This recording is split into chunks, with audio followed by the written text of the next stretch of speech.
Hello, good evening, everyone. Kindly confirm if you can see me and if you can hear me. Yeah, we can see you and sorry, I can see you and I can hear you.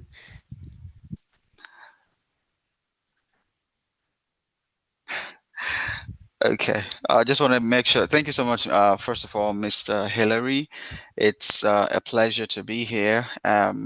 I'm very grateful for the opportunity to share knowledge with the good people at Wiki Commons and Wiki in Africa. Thank you for having me here. I will be sharing with us just basic information on videography. Okay, so like Hillary rightly introduced, I am a seasoned brand strategist. I've worked with both international and national organizations by God's grace, and I've helped to improve brands by helping them tell compelling stories, helping them tell compelling stories that attracts their uh, target audience to the products, the service, or the image that they are trying to project. So my goal today or this evening,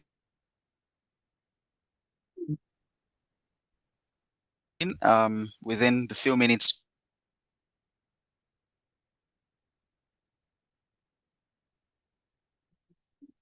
just to point us in the right direction.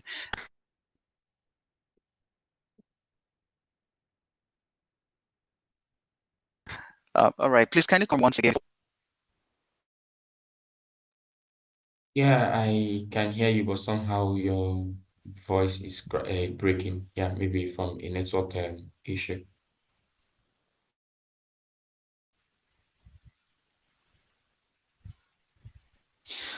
Kindly confirm that you can still hear me, please, before Yeah, I share my I screen. can hear you clearly now.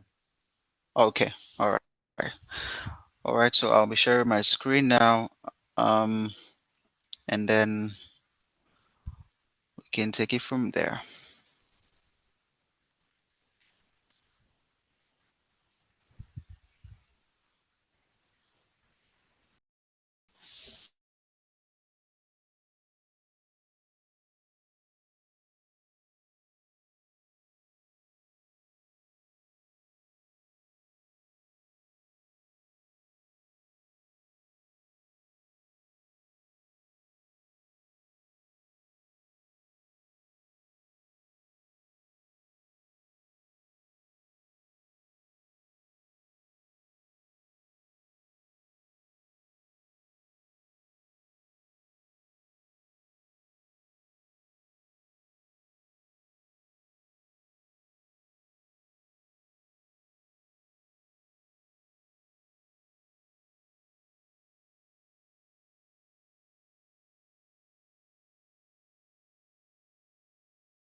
Can anyone hear me? Yes, I can hear you. Okay, were you seeing my screen earlier? Because I couldn't hear anyone's response. That's why I Oh, had to come sorry, back. I was seeing your screen. Maybe if you were speaking, you were muted then. So Oh, that's why you could not hear oh, me. okay. Yeah, so All just try right. and Okay. All right then. Mm,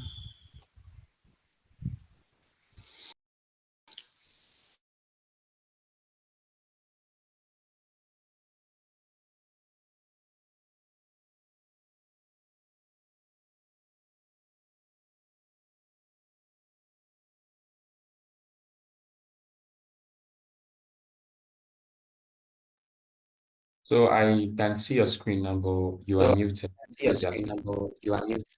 Yes.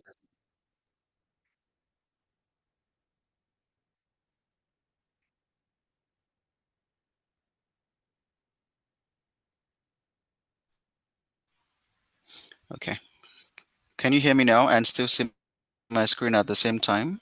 Yes, yes, everything is okay now, and your mic is open, so we should be able to hear you. Or Yeah.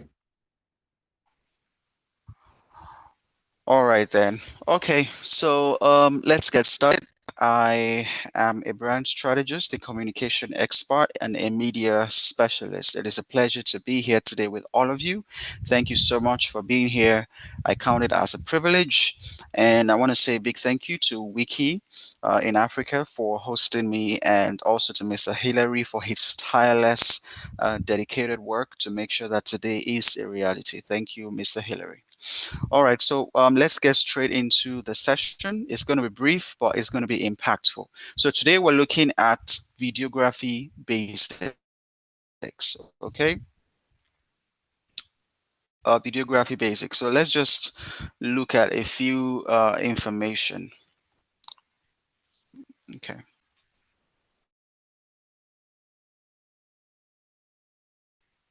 Right.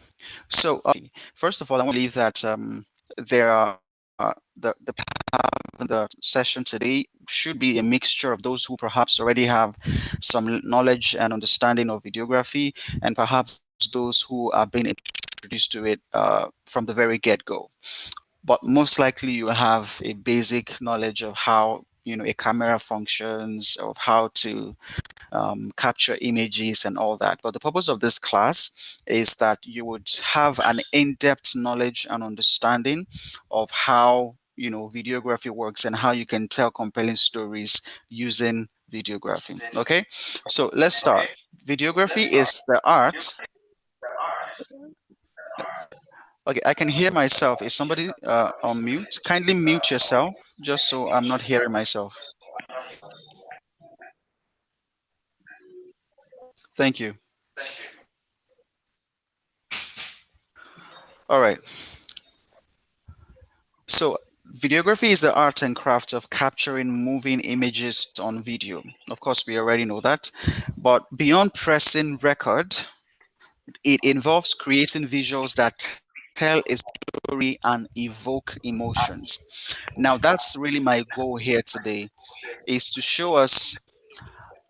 Okay, so somebody is not muted and I'm hearing myself and it's distracting me. Is it possible to mute yourself, please? Or Hillary, could you mute the person?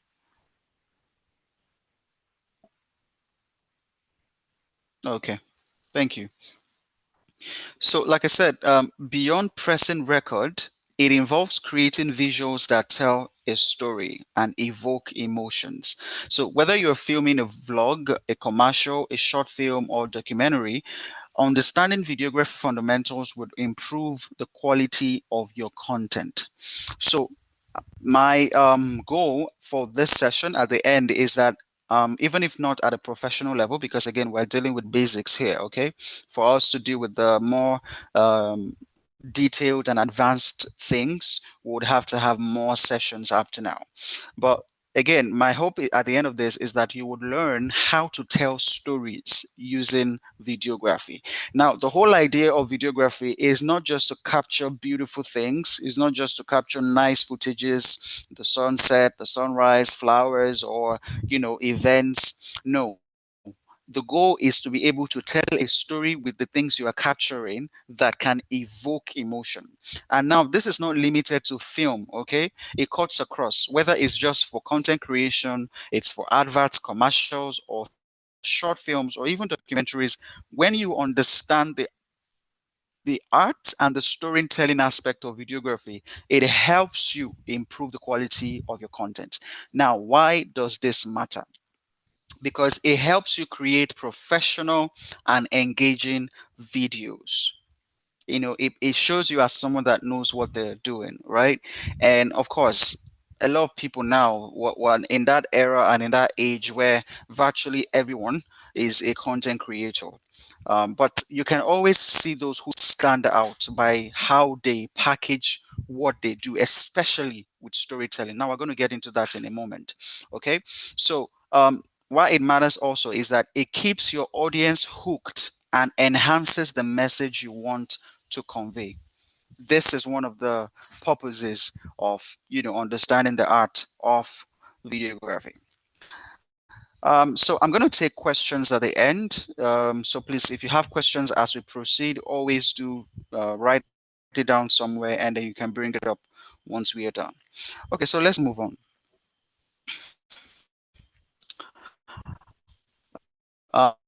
I'm going to play a video here, and before I explain,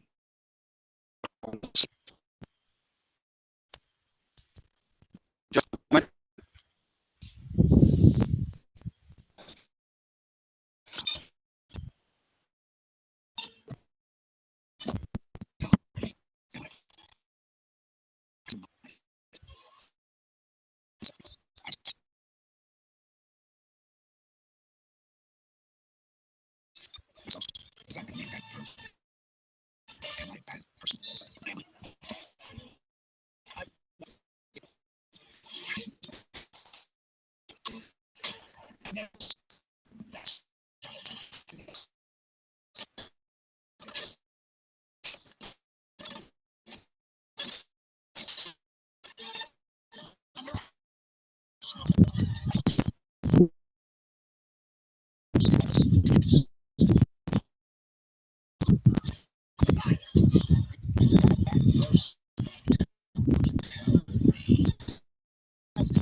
Okay, did everybody watch the video?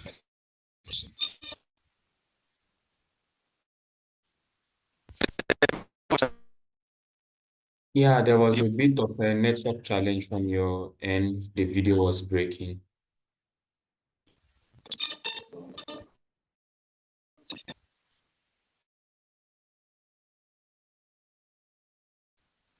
Everyone watch that video?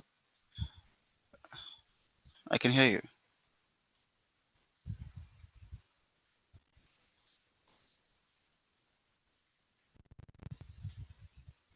Mr. Hillary, go on. Can you Yeah, confirm if everyone watched that video? yeah, we watched the video, but then there was a bit of network challenge from your end. The Okay. video was breaking. Oh, really? Okay, please let me play that again because you need to.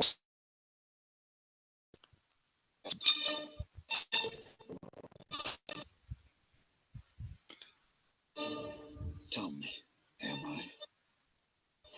I'm single minded. I'm deceptive. I'm obsessive.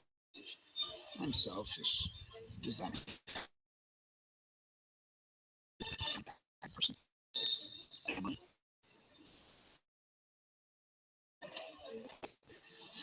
It's you. I'm never satisfied.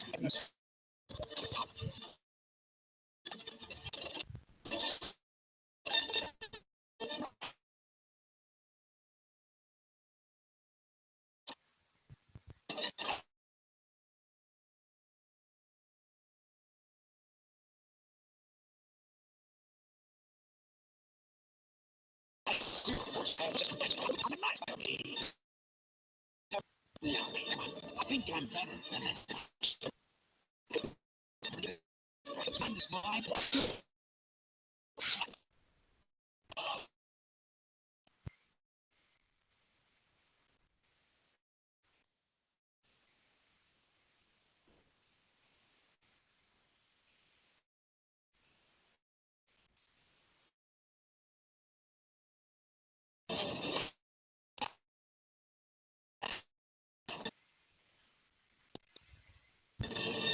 Am I a bad person?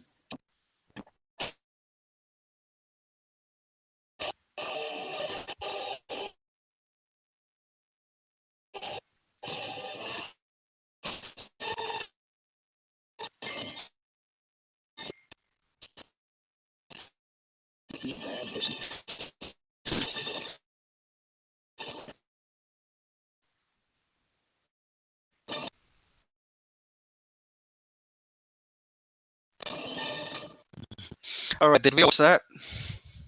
Yeah, it's still same thing. They still the same issue. Maybe probably My if you have apologies the link, for. if you have the link to the video, you can just drop it on the chat. Maybe one or two persons will get to Okay. see it as we continue. Okay. Right. All right. My apologies for that. The network. I just wanted to show us something, you know, compelling before I go into explaining the slide. So here we're looking at the power of storytelling. I was hoping the video played out smoothly so this can be more easier to explain to you. So every great video tells a story, even if it's just a 30-second advert. Now, storytelling gives your video purpose, structure, and emotional connection.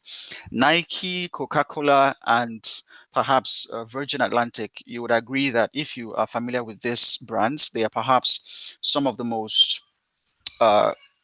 most best organizations or brands when it comes to creating compelling adverts for their business. So, and one of the things that they've learned how to do ever so well is evoking the right emotions. Okay, right. I would love this class to be a bit interactive so that it's not like a lecture hall or a classroom.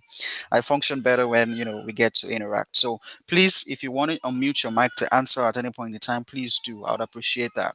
So how many of us? I just want to ask a question. When it comes to Coca-Cola, right, and their adverts, what emotions does it evoke in you?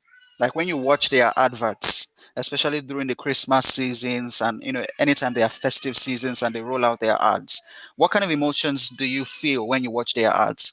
I would like someone to answer, or anyone at all. Um, Togetherness. yeah, love. Go on, please.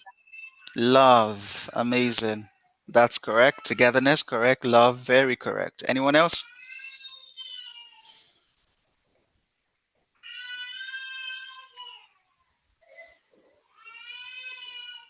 Anyone else? Please feel free to speak. We're all learning here.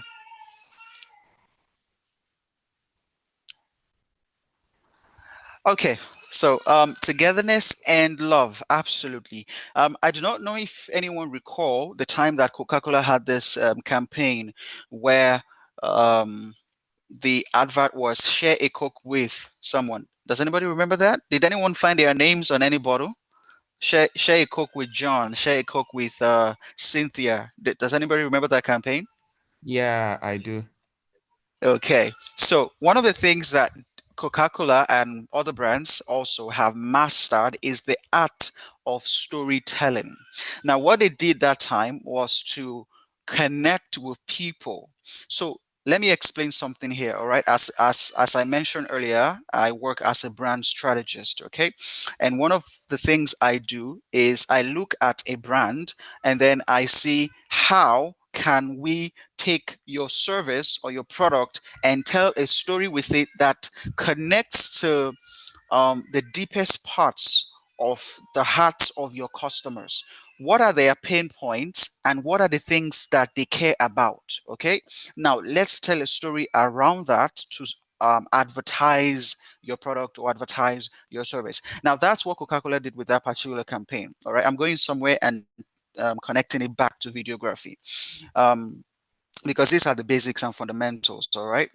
What they were able to successfully do is when they say, oh, share a Coke with someone, they are saying they are not necessarily selling a product, even though, of course, they are selling a product, which is Coke, a liquid bottled up in a container. But what they are truly trying to sell to you is the emotion, like the two wonderful participants that talked earlier said, togetherness and love. Coca-Cola always projects a setting of friendship and family coming together, after the hustle and the bustles of the day, of work life, of the year. Now let's come together and reminisce and just chill and enjoy over a bottle of Coke.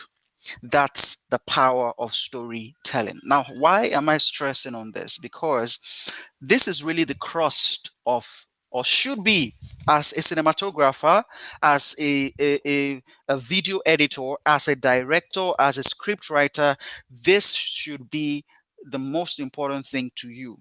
All right. Now, as a videographer, of course, it's important to know your camera angles, your camera shots, your shot sizes and framing, your lighting for the and all that, which we're going to go into after this. But all of that is a means to an end. That's what I'm trying to help you understand, that videography is not, like I said at the beginning of the session, videography is not an end in and of itself, but it's a means to an end. For example, do we have content creators here, or people that create ads for businesses? Just say yes so I know you are here. I can't see you right now because I'm sharing my screen, so I need to hear your voice. Anyone here, you're a content creator or you create commercials for businesses? Just let me know if you're here.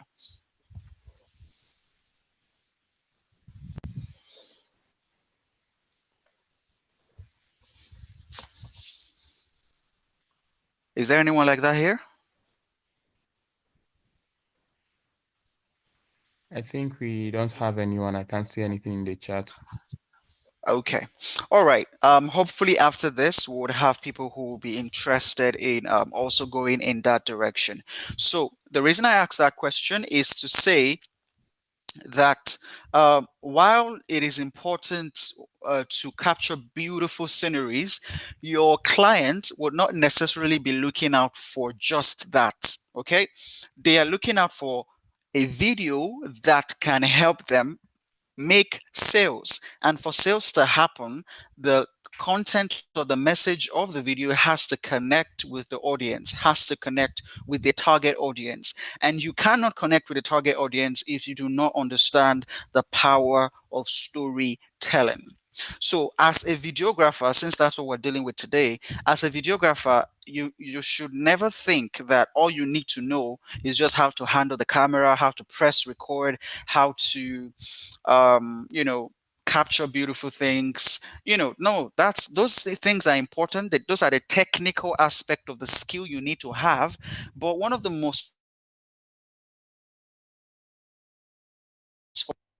and stories with every shot, with every angle, because even the angles and the shots are not just there for fancy, they are not there for decoration, they are serving a purpose. Anytime you are shooting something at a certain angle, there should be a reason why you are doing that. Again, I'm going to show you all those examples and explain them, so let me not get ahead of myself right now.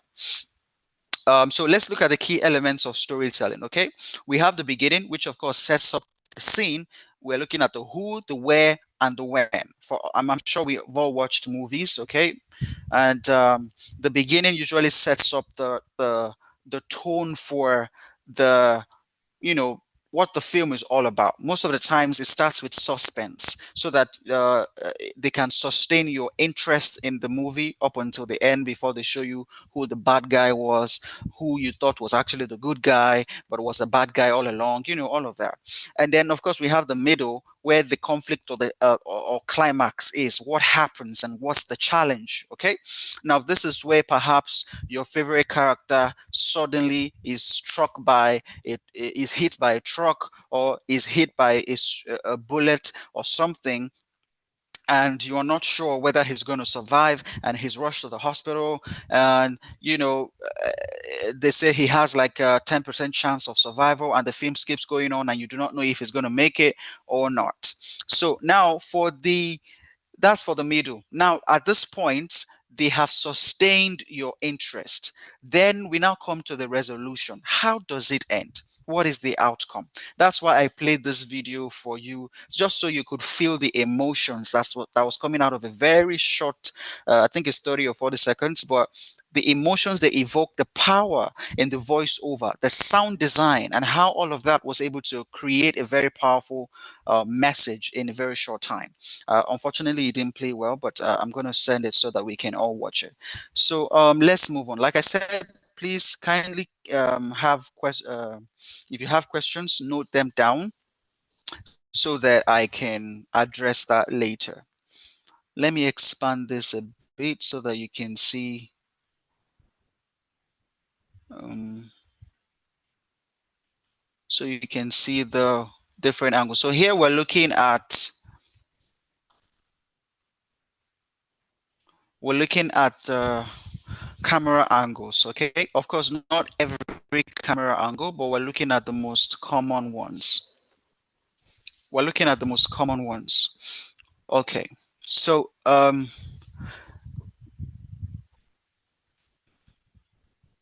can you still hear me? Kindly confirm. Yeah, loud and clear. Hillary, can you still hear me? Yes, I can hear you very loud and clear. Hello, Hillary, can you still hear me? Yes, I can hear you. Can you hear me?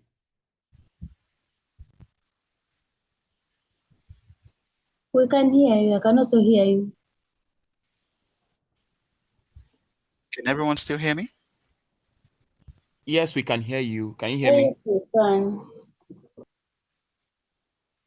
Hillary, if you can hear me, kindly confirm. I want to be sure everyone is hearing me so that, oh, okay, you're hearing me. Okay. I see that in the chat. All right. So we're looking at camera angles changing how we feel. Now, we're going to look at the common camera angles, but just before we go into it in details, the purpose, like I said just now, the purpose of camera angles are to also evoke certain emotions, right? They are to evoke certain emotions. So, as a videographer, you do not just point your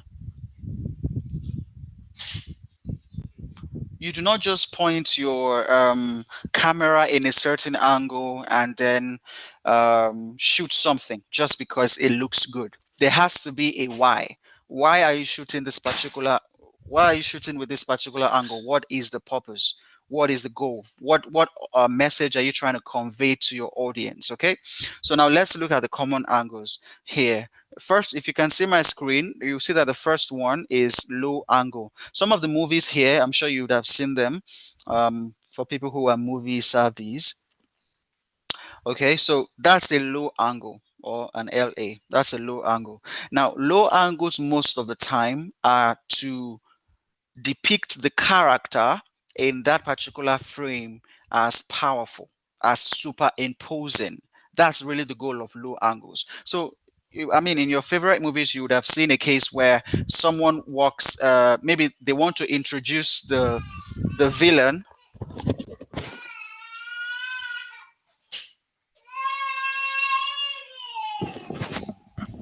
Maybe they want to introduce the villain, and then you would see that the villain is usually introduced, with a low angle. He comes in, and then the camera gently tilts up and then reveals him, probably walking out of the shadows or walking out of a cloudy environment. All right. So, like I said, low angles are usually used to position or to depict the character as superimposing. You know. All right. Okay. The next one is high angle. Now, high angle is okay. You can see the example that we have here. Now, for the high angle, it usually always shows the subject as smaller than life. Just like the low angle shows the character as larger than life, the high angle tends to show the character or characters. In this case, we have the Avengers. Okay, it showed them as powerless, so to speak, because at this point, if any of us have watched this movie, I think at this point some enemy forces were coming into the earth or into New York or something, and they were quite huge. Okay, so now we show all the characters looking up, meaning that whatever they are looking at is more powerful than they are, unless of course if they fight it collectively. So are you hearing how I'm explaining the meaning of every angle? So maybe before, if you were always recording and you were not sure why you were doing what you were doing, I hope this would help going forward, that there has to be a reason for every angle and every shot. The next one is an overhead. Now, this usually is used by is done with a crane or a drone. A drone makes it easier to achieve these days. It's of course just to show an area view most of the time. Okay. When you're trying to establish a scene, overhead shots are usually good. When you're trying to establish a scene, especially at the beginning or at the end of movies, you would see this a lot. And then we have the Dutch angle. The Dutch angle is slightly tilted, or you could say slightly bent. It's not necessarily straight. Now, the idea of that is to kind of, it gives a sense of disorientation in the mind of the viewer at that time, which is an expression of what the characters in that frame is feeling at that time. So let's say someone is about to pass out, or someone is about to collapse, or is having migraine or something going on their inside. Dutch angles are usually used to express what the person is feeling at that time. All right. So now going forward, if you want to show someone that is about to pass out, someone who was shot and is slowly falling and all that, Dutch angles are usually very good in showcasing that particular scenario. Now, another angle is eye level. Eye level, in most cases, it is used when the director or the videographer is trying to show the character, or at that point in the story, is trying to connect the character with the audience. Okay, because in storytelling or in filmmaking mostly, the eyes cannot lie. Okay, you tell stories not just with your body language, with your voice, with everything you're saying, but also with your eyes. So at that point, the director or the videographer wants the audience to connect with the character in question. So that's why eye level, most of the time you see close-ups are also used in these cases. And then of course you have shoulder level. Most of the time is when you have about two characters in a frame and you are trying to show the proximity between them. Either they are distant or they are close. In this case, you see a couple having a couple dance, it shows intimacy. But you could also show people who are not necessarily in good terms, spaced apart, but still at shoulder level, but it communicates distance between them. All right. And then, of course, you have hip level. At hip level, in this particular shot that you see someone standing and then you see another one standing from afar.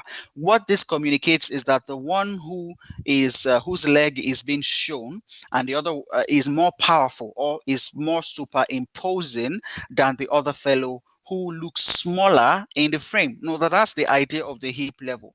Another object or subject is made to look smaller and the other one is made to look a bit bigger, just to show that that one has more power in maybe in that point of the story. That one has more power. All right. And then you have the knee level.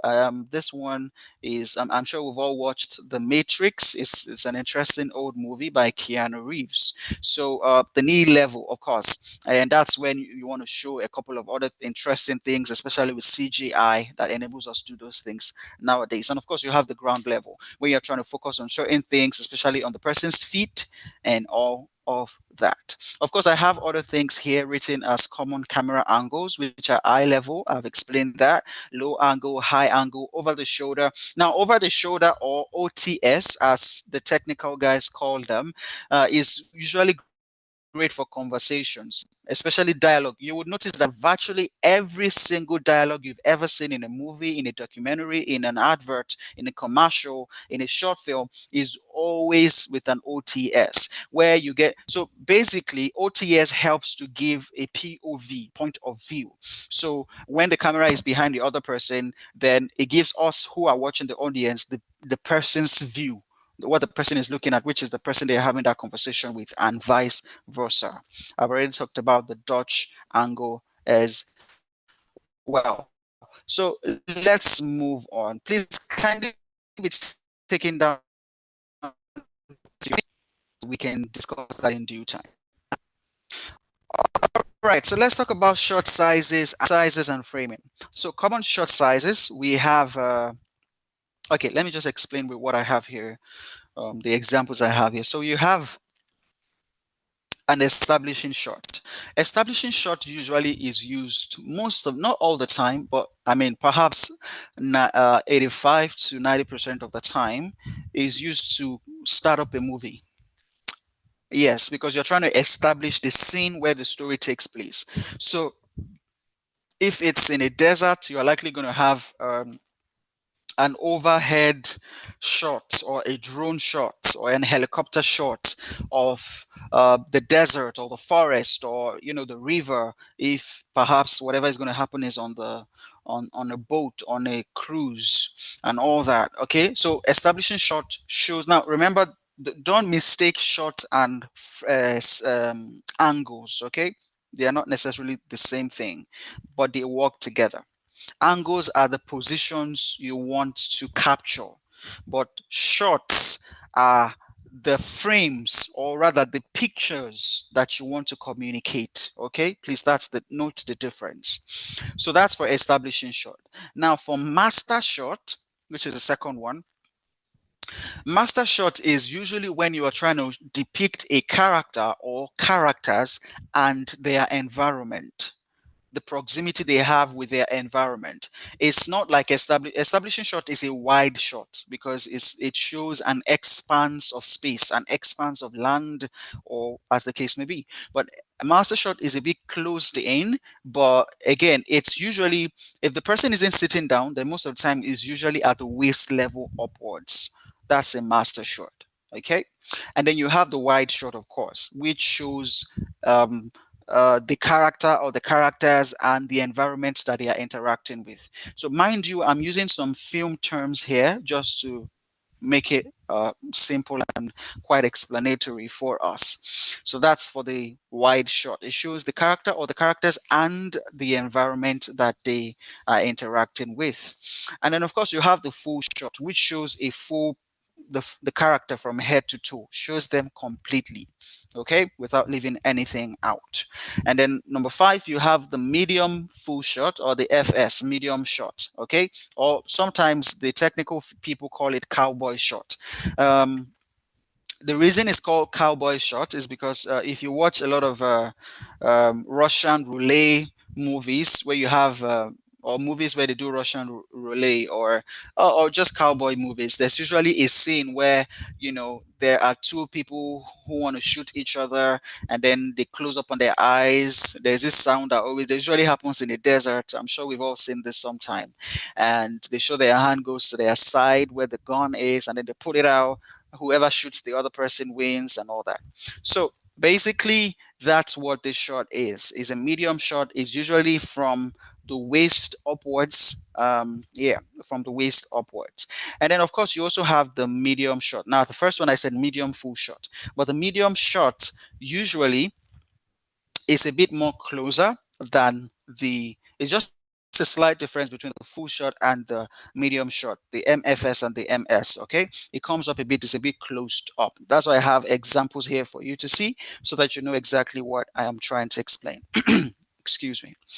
All right, then you have the medium close up here with for those that watch Avengers, that's Thanos in the MCU. So that's Thanos in the MCU, medium close up. It's usually from the chest upwards, usually from the chest upwards, because we're trying to get closer to the character. The director or the videographer wants the audience to experience whatever the character is experiencing on a closer level. But then we want to take it closer, we use close up, which is the next one. It's called CU for short, close up. The close up usually is for emotions. You want to see you want to see how the character is feeling, how the character is yeah, feeling, especially in emotional scenes. This is what is used for the most part.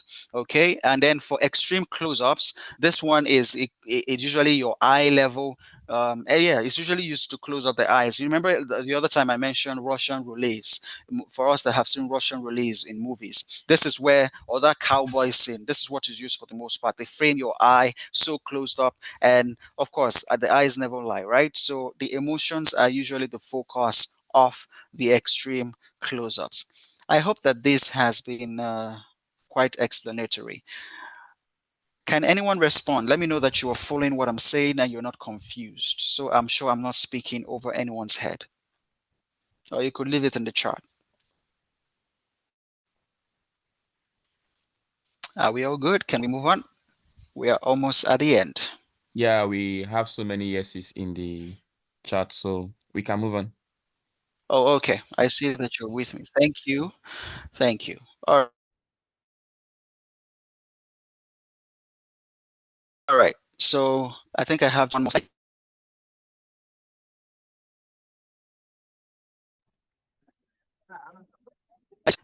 And it's another video. Please.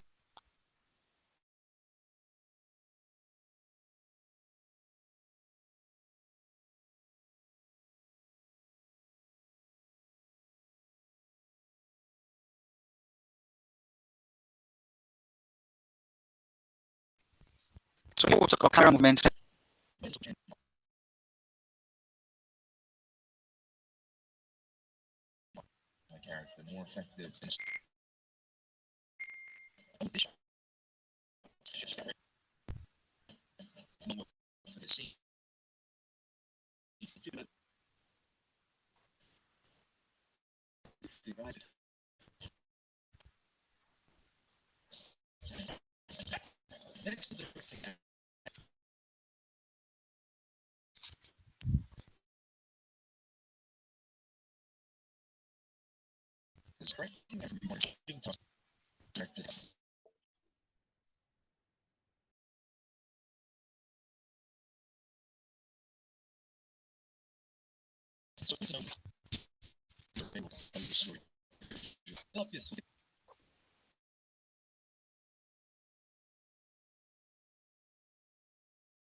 Because the video is lagging, so everyone can get access to this material or the video itself. Okay, but I'll just go ahead and explain quickly. So types of, but you can't really verbally just explain camera movements because you have to see what I'm trying to say. That's why this video is here. Okay, so let's try it again.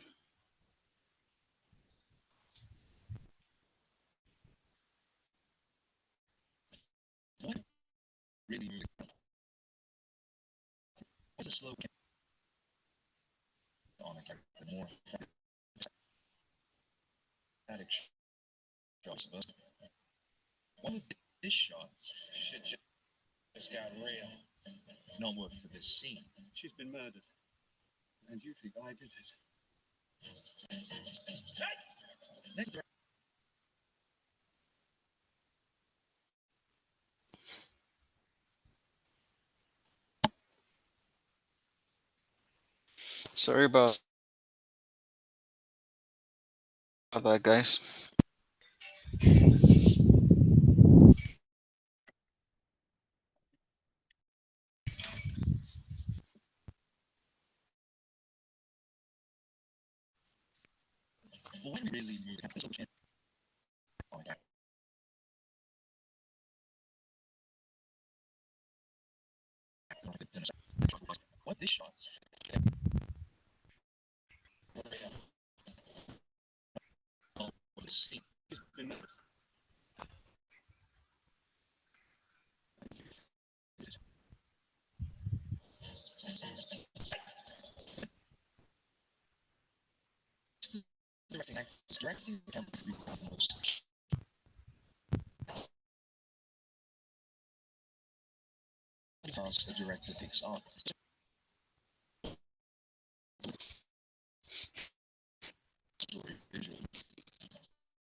Okay, so I'm gonna send having to deal with this.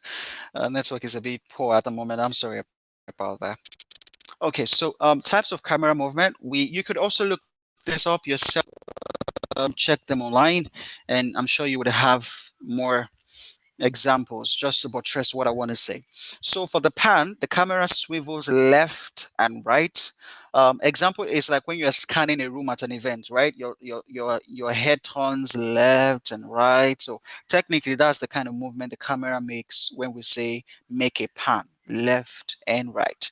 For the tilt, the camera moves up and down. So the example is, say you want to reveal a tall building from top to bottom, or perhaps when you look at someone from their shoes up to their head and all that. Okay, that's the same movement the camera makes for a tilt up and down. And for the dolly, it's a push in and a push out. The camera physically moves forward or backward. Example is when you are pushing on speaker, for emphasis. Say someone is speaking at an event and you want to get him on a closer level, and then you are moving with the camera close to him or out from him. That's called a dolly. And dolly is either you pushing in or you are pushing out. All right. And then you have the truck, or you call it trucking. Now, the trucking is sideways movement. You're either moving side to side. The example is like following someone walking parallel. I hope that makes sense. But it's walking sideways. So when the camera is moving sideways, especially you see a lot, you see this a lot in movies where someone is walking on the street and they want to show him by the side, not him walking towards the camera now, but like walking side by side with the camera on a wide angle. So the camera moves by his side all the way or her side all the way. That's a truck movement or a trucking movement. Now, of course, you have handheld movement, which is when you hold the camera with your hands. This helps you add realism, urgency, or intimacy, as the case may be. Example is action scenes or behind the scenes vlogs. You see those scenes where people are fighting, getting hit here and there, like all this boxing movies, okay, where you see like, oh, this looks real because it can be static, okay, because there's a lot of action and body movement. So when you hold the camera following the body movement of the actors or the characters, it kind of gives it a feeling of, oh, this is real, this looks real. That's what the handheld movement does. And then, of course, you have the crane, or the jeep. This is sweeping high to low or low to high movement. Example is opening shots of concerts or weddings or even movies, like I said, with establishing shots or with drain or crane shots. They are usually to establish something. Okay, now that's what these ones serve. That's the purpose that they serve. All right, I hope that this has been explanatory. Like I said, I will send the links to Hillary so that um, you can get access to these particular materials or the videos as well. So thank you so much for listening. Thank you for your attention. Thank you for your participation. I'm sorry the videos couldn't play quite well, but like I said, you will get the material or the link to access them for better understanding.